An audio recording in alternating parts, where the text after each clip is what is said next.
We are not reviewing, we are reading Genesis chapter 21, the birth of Isaac. Now the Lord was gracious to Sarah, and he had said, and the Lord did for Sarah what he had promised. Sarah became pregnant and bore a son to Abraham in his old age, at the very time God had promised him. Abraham gave the name Isaac to the son Sarah bore him. When the son Isaac was 8 years old, Abraham circumcised him, as God commanded him.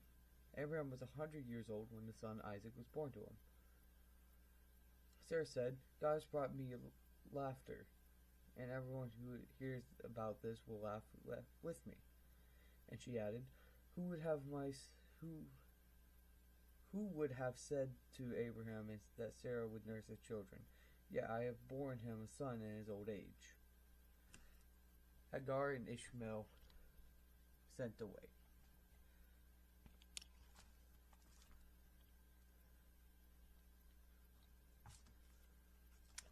Child grew and was weaned. And on the day of Isaac was weaned, Abraham held a great feast. But Sarah saw that the son whom Hagar the Egyptian had born to Abraham was mocking. And she said to Abraham, Get rid of that slave woman and her son, for that woman's son will never share her inheritance with my son Isaac. The matter distressed Abraham greatly because he concerned his son.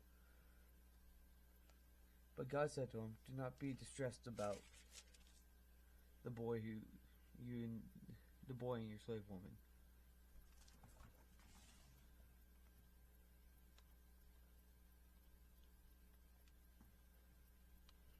Trying to adjust the camera.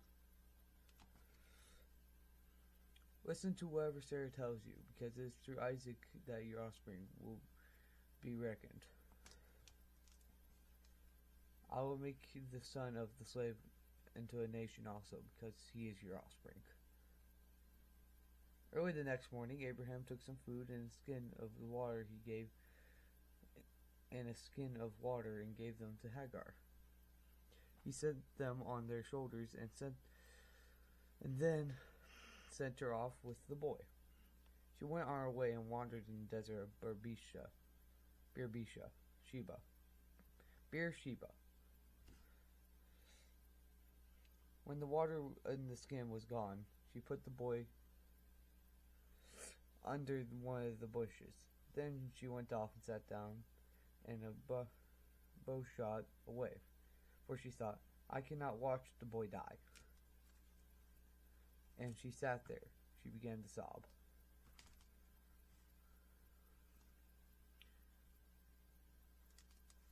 God heard the boy crying, and the angel of God called Hagar from heaven and said to her, What is the matter, Hagar? Do not be afraid. God has heard the boy crying, and he lies there. Lift the boy up and take him by the hand, for it will make him into a great nation. Then God opened her eyes, and she saw a well of water. So she went and filled the skin of water and gave the boy a drink. God was with the boy as he grew up. He lived in the desert and became an archer. While he was living in the desert of Paran, his mother got a wife for him from Egypt. Sorry, I'm doing this slowly. I'm tired. I don't know why, but I postponed this a little bit, and it just wasn't a good idea. The Treaty of Beersheba. At the time, Abimelech and Phicol, the commander of forces, said to Abraham, God is with you in everything you do. Now swear to me here before God that you will not deal falsely with me or my children or my descendants. Show to me that and the country where you now reside as a foreigner the same kindness I have shown you. Abraham said, I swear it. Then Abraham complained to Abimelech about how well of water the Amalek's servants have ceased. Abimelech said, I don't know who has done this. You did not tell me, and I heard about it only today. So Abraham brought sheep and cattle and gave them to Abimelech, and the two men made a treaty. Abraham set apart 7 ewe lambs from the flock, and Abimelech asked Abram, what is the meaning of these 7 ewe lambs you have set apart by themselves? He replied, accept these 7 lambs from my hand, and as I witness that I dug this well, so that the place we call Beersheba, because the 2 men swore an oath there. After the treaty had been made at Beersheba, Abimelech and Phicol, the commander of his forces, returned to the land of the Philistines. Abraham planted a tamarisk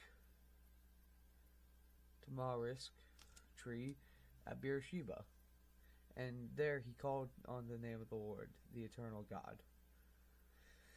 And Abraham stayed in the land of the Philistines for a long time. Alright, that is it. If you like that, cool. Hope you guys have a great day, and I'll see you guys later. Bye-bye.